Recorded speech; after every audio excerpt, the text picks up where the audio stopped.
छत्तीसगढ़ में नक्सलवाद के खात्मे की डेडलाइन तय हो गई है। राज्य सरकार, सेंट्रल पुलिस, केंद्र सरकार तमाम तरह के उपक्रम कर रहे हैं, लगातार ऑपरेशन चल रहे हैं, बहुत बड़े पैमाने पर आत्मसमर्पण हो रहे हैं। इस बीच नक्सलियों के एमएमसी जोन, महाराष्ट्र, मध्य प्रदेश और छत्तीसगढ़ जोन के प्रवक्ता का एक पत्र आया है। वो विस्तार न्यूज़ के संवाददाता से उसने बात की है और ये कहा है कि सरकार से वो बात करें, मतलब विस्तार न्यूज़ बात करे और उनको थोड़ी मोहलत दी जाए, वो बड़े पैमाने पर आत्मसमर्पण करना चाहते हैं। इसी मुद्दे पर आज बात करने के लिए हमारे साथ छत्तीसगढ़ के उप मुख्यमंत्री और गृह मंत्री विजय शर्मा जी हैं। विजय शर्मा जी, आपका बहुत-बहुत बहुत आभार, बहुत आभार। एमएमसी जोन के प्रवक्ता का पत्र आया है और उन्होंने विस्तार न्यूज़ से फ़ोन पर भी बात की है। वो चाहते हैं कि 15 फरवरी तक ऑपरेशन रोका जाए क्योंकि बड़े पैमाने पर लोग उनके साथ वापस आना चाहते हैं, मुख्य धारा में लौटना चाहते हैं। सरकार का क्या स्टैंड? माननीय केंद्रीय गृह मंत्री जी ने पहले ही कहा है कि पुनर्वास करें, आग्रह किया है उन्होंने। माननीय मुख्यमंत्री जी ने भी आग्रह किया है कि पुनर्वास करें और हम लोग काम कर ही रहे हैं उस दिशा पर।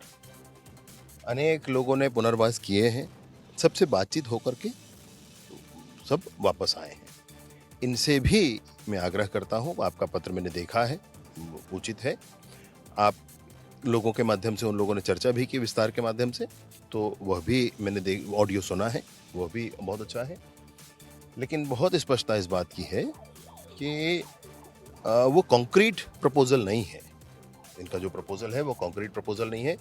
इनको कॉन्क्रीट प्रपोजल पर आना चाहिए, वो और वर्कआउट करना चाहिए कि भाई आपको परेशानी क्या है, आप जो हैं वो आप पुनर्वास करें, फिर बाकी सब करते रहेंगे। अगर आप सोचते हैं कि हमारे सारे लोग एकत्रित होकर के करना चाहते हैं, तो आपको ये स्पष्ट करना पड़ेगा कि आपकी टीम कहाँ से आएगी, ताकि हम स्पष्ट रास्ता आपको उपलब्ध कराएं। तो वो टीम आपकी आ जाएगी। उनको सूचना करना है तो कैसे सूचना करना है, वही पारंपरिक ढंग, वही पुराना ढंग, कैसे धीरे धीरे सूचनाएं मिलेंगी, इस कल्पना में किसी को नहीं रहना चाहिए। आज के समय में जिसको कहना है वो कहा जा सकता है। मैं इतना एश्योरेंस देता हूँ, एमएमसी जोन के जो भी हैं, 2 लोग बाहर निकल कर आ जाएं, जहां मिलना है हमारे अधिकारी हैं उनसे मुलाकात करें और फिर उनको वापस भेज देंगे, उसमें कहीं परेशानी नहीं है। दूसरी बात यह है कि वो उस समय तक स्पष्ट करें कि कौन कौन आने वाले हैं, किसके माध्यम से आने वाले हैं, कौन से रास्ते आपके हैं, वो आप स्पष्ट कर दें। और तीसरी बहुत महत्वपूर्ण आपसे बात मैं कहना चाहता हूँ कि किसी भी विषय को धरातल पर उतारने के लिए 10-15 दिन का समय बहुत होता है। मतलब कुल मिला के आप ये कह रहे हैं कि 10-15 दिन में एक कॉन्क्रीट प्लान बना लें, कौन लोग बाहर आएँगे वो कर लें और बातचीत करके एक तरीके से एक रास्ता निकाल लें, ये कहना है आपका। दूसरा मेरा कहना है, इसमें थोड़ा-सा और संशोधन करना चाहूँगा। जो आपने कहा उसमें 10-15 दिन में कॉन्क्रीट प्लान बनाना नहीं, कॉन्क्रीट प्लान तो 10 घंटे में बनाना चाहिए। जी, जी। मैं आपको स्पष्टता है कि आपके लोग कहाँ हैं, कौन है, आप जानते हैं, उनको सूचना करनी। मैं यहाँ तक कह रहा हूँ कि आप मुझे फ़ोन कर लो भैया, आप या हमारे आईजी साहब को फ़ोन कर लें, हमारे एसपी साहब को फ़ोन कर लें, कहा हुआ है।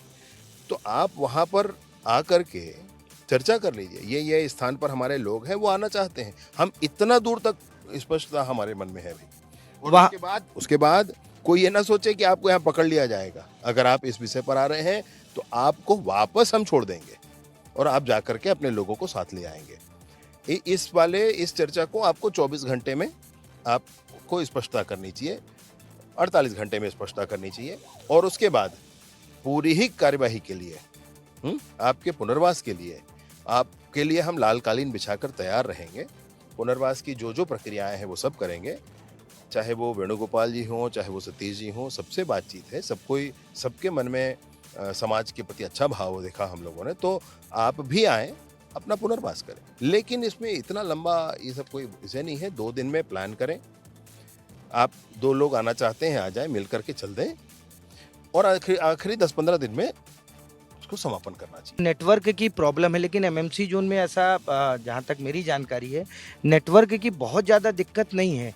तो उसके लिए क्या आप सोचते हैं? देखिए, रेडियो का एक माध्यम उन्होंने कहा है, उसको हम तुरंत ही करते हैं, उसमें तुरंत ही कर लिया जाए, उसमें कहीं कोई बात नहीं है। ये जो बात मैं आपसे कह रहा हूँ, ये सारा ही संदेश रेडियो के माध्यम से भी पहुंचा दिया जाएगा।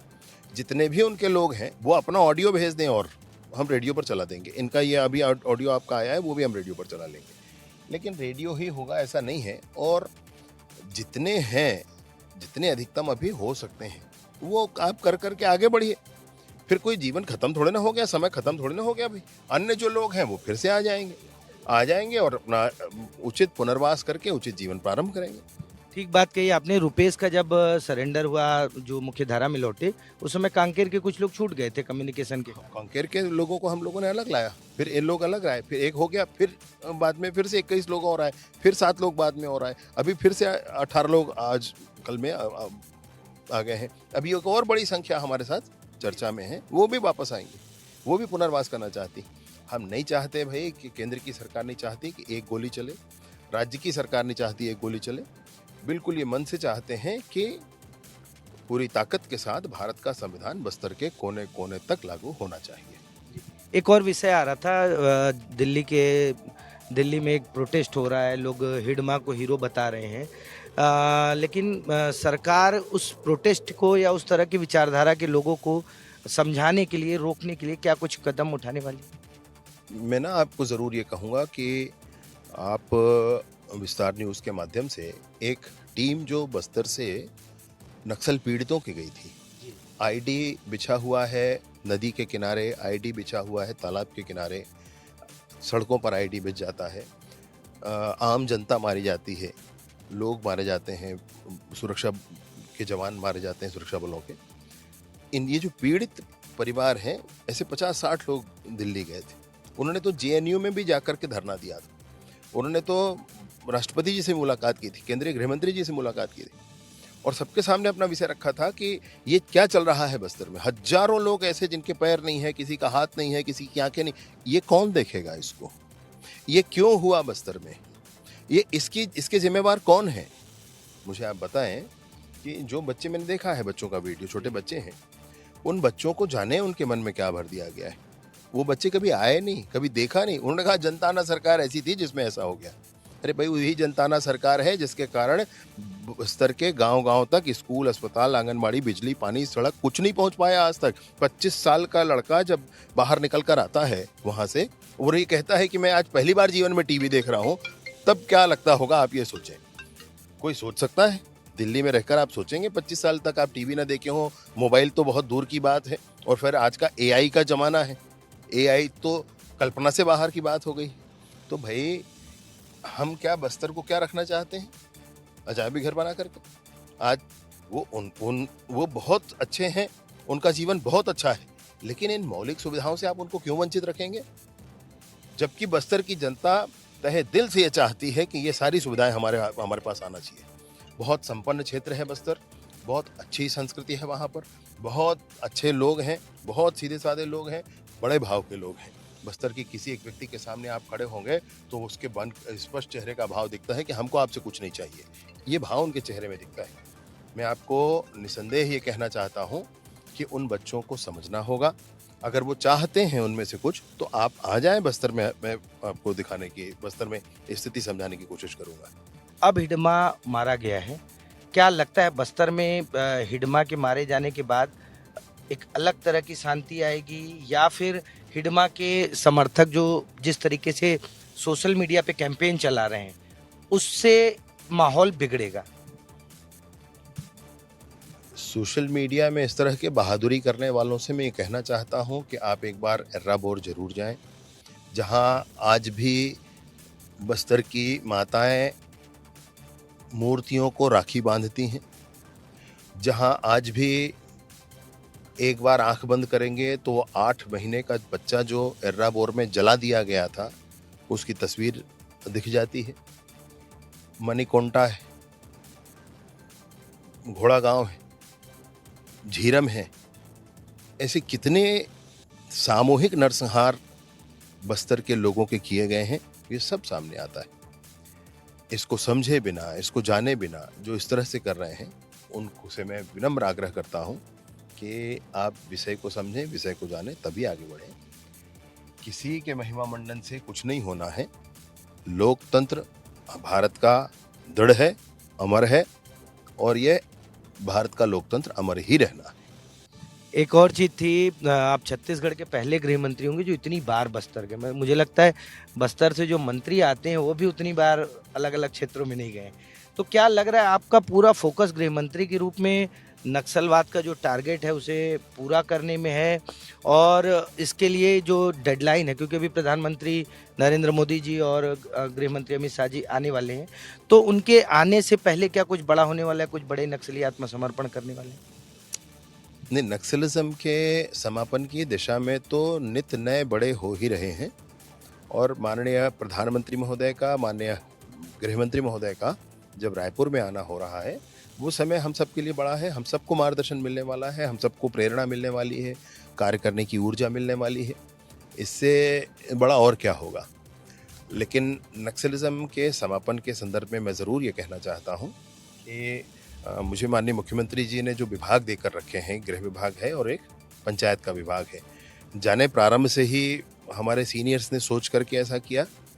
मैं 100 बार जा चुका हूँगा बस्तर और उसमें मुझे ये बात ध्यान में आ रहा है अब कि जब हम गृह विभाग की कार्यवाही मतलब अन्य सब चीज़ों के माध्यम से आज नक्सलिज्म समाप्त होने की स्थिति में है, तो अगला स्टेप बस्तर में क्या है? अगला स्टेप ये है बस्तर में कि बस्तर में पेशा अच्छे से लागू होना चाहिए। अच्छा, अगला स्टेप बस्तर में ये है कि वहाँ पर वन अधिकार अधिनियम के वन प्रबंधन के प्रावधानों को लागू होना चाहिए। इन दिशा में भी काम करने की अब ज़रूरत है और वो विभाग सौभाग्य से पेशा वाला मतलब पंचायत विभाग मेरे पास है। तो पंचायतों में निर्माण कार्य एक अलग बात है, व्यवस्थाओं का खड़ा होना, हमारी मानसिकता बनना काम के लिए, हमारे भाव बनना ये अलग बात है। मैं आपको बहुत हृदय से एक बात बताना चाहता हूँ कि साम्यवाद और पूंजीवाद के बीच का रास्ता सहकारिता का है और सहकारिता जो है वो बस्तर के जीवन का मूल्य है। वो जीवन में है उनके, वो ऑफिशियली औपचारिक रूप से ऑफिशियली सहकारिता विषय उनके पास हो ना हो, लेकिन उनके जीवन में सहकारिता है और इसलिए सहकारिता के उस मूल भाव के कारण ये बहुत अच्छे ढंग से बस्तर में लागू होकर ही रहेगा आने वाले समय में। मैं इसके लिए पूर्ण आश्वस्त हूँ। एक सवाल और है, क्योंकि बस्तर में बस्तर क्या पूरे प्रदेश में 3 साल बाद विधानसभा चुनाव होंगे। नक्सली आत्मसमर्पण कर रहे हैं, तो उसका चुनाव पर क्या असर होगा और बीजेपी उसको किस तरीके से देखती है कि आने वाले चुनाव में क्या स्टैंड रहेगा? मैं एक बात ज़रूर कहना चाहता हूँ कि भाजपा ऐसे विषयों के लिए कभी चुनाव को ध्यान में रखकर नहीं करती। चाहे वो 370 का मसला हो, चाहे राम मंदिर का मसला हो, चाहे ये मसला हो नक्सलिज्म का, नॉर्थ ईस्ट की इंसर्जेंसी का, भारत के आंतरिक सुरक्षा का, घुसपैठियों को दूर भगाने का, ये सारे ही मामले ऐसे हैं जिनका हम चुनाव से कभी कोई नाता नहीं मानते। लेकिन आप जो कह रहे हैं कि इसके बाद बस्तर के चुनाव के परिदृश्य कैसे होंगे, तो बस्तर की जनता स्वतंत्र है, बहुत अच्छे से समझदार है और इस बार खुलकर सब मतदान कर पाएंगे। कोई फरमान नहीं होगा कि मतदान नहीं करना है, ऐसा कोई फरमान इस बार नहीं होगा। इसलिए वो सब आगे बढ़ कर के चुनाव में भाग लेंगे। बिहार इलेक्शन हुआ, आप लोगों ने बहुत मेहनत की, बहुत काम किया और लेकिन मंच से एक तस्वीर आई जिसको हम लोगों ने भी विस्तार न्यूज़ ने अच्छे से दिखाया। अमित शाह जी ने आपको बुलाया, बगल में बैठा, आप मोबाइल पे कुछ दिखा रहे थे, तो वो थोड़ा घटनाक्रम क्या था? अमित शाह जी से क्या बात हुई? उसे थोड़ा आप बता देते तो अच्छा रहता। माननीय केंद्रीय गृह मंत्री जी से जब भी मैंने उनका सामने होता है तो मार्गदर्शन होता है। मुझे तो उनके आसपास ही ऊर्जा का भंडार लगता है, आसपास ही होने से ही कार्य करने की प्रेरणा मिलती है। उन्होंने कुछ समझाया, कुछ पूछा, तो जो काम दिया था उसका मैंने रिपोर्ट दिया और उन्होंने कुछ समझाया तो उस मार्गदर्शन पर काम कर रहे हैं। मुस्कुरा रहे थे, मतलब रिपोर्ट कार्ड आपका अच्छा था। मेरा रिपोर्ट कार्ड क्या, वो पूरे जो अभियान का रिपोर्ट कार्ड है वो सारे लोगों का मिलकर के रिपोर्ट कार्ड है। एक व्यक्ति अकेला क्या कर सकता है भला? नहीं, लेकिन एक व्यक्ति में साहस हो तो बहुत कुछ कर सकता है, क्योंकि आपने दिखाया है जिस तरीके से आप बस्तर गए हैं और तमाम। एक आखिरी सवाल रहेगा, कांग्रेस के जो आपने भी कहा जिस बात को कि पेशा कानून लागू होगा, उसको और अच्छा करेंगे, लागू तो है ही। पूर्व मुख्यमंत्री हैं मध्य प्रदेश के दिग्विजय सिंह, उन्होंने एक ट्वीट किया हिडमा की मौत के बाद और कुछ सवाल खड़े किए कि हिडमा तो मारा गया लेकिन बातचीत भी हो सकती थी और पेशा कानून लागू हो। तो कांग्रेस या जो विपक्षी पार्टियां हैं उसको हिडमा की मौत को इस तरीके से प्ले कर रही हैं, उस पर क्या स्टैंड रहेगा? देखिए, पेशा के संदर्भ में आपको मैं बताऊं, जो नियम विगत सरकार ने बनाए थे वो ऐसी हड़बड़ी में 10 घंटे में बना लेना कि मूल भावना ही गायब हो गई थी। जो नियम उस एक्ट को लागू करने के लिए जो रूल्स यहाँ बनाए गए, उसमें मूल भावना ही विलोपित हो गई थी। उस मूल भावना को पुनः लाने के लिए जितने आवश्यक संशोधन है उसको करते हुए इसको लागू किया जाएगा और उसका हमारे मध्य प्रदेश में भी लागू है, हमारे महाराष्ट्र में भी लागू है, भाजपा की सरकारों ने किया है, उसका उनसे कोई लेन-देन नहीं है। तो ये थे विजय शर्मा जी, जिन्होंने बहुत ही विस्तार से बताया और सबसे खास मुद्दा, क्योंकि आज मैं जो चर्चा करने आया था वो यही था कि एमएमसी जोन के जो नक्सली हैं वो 1-2 दिन में अपना एक रूट चार्ट बता दें, वो किस तरीके से काम करेंगे। रेडियो पर संदेश देने की बात हुई है, विजय शर्मा जी ने उसे भी कहा कि रेडियो पर संदेश दे दिया जाएगा और जो भी हो, अगर उनके कोई सदस्य आते हैं तो आएँ, बातचीत करें पुलिस से, उनको सुरक्षित वापस भेजा जाएगा। कुल मिलाकर विजय शर्मा ने ये भरोसा दिया है नक्सलियों को कि अगर वो मुख्य धारा में लौटते हैं तो सरकार उनके साथ है, वो खुद उनके साथ हैं। अगर नक्सली चाहें तो सीधे बात भी कर सकते हैं।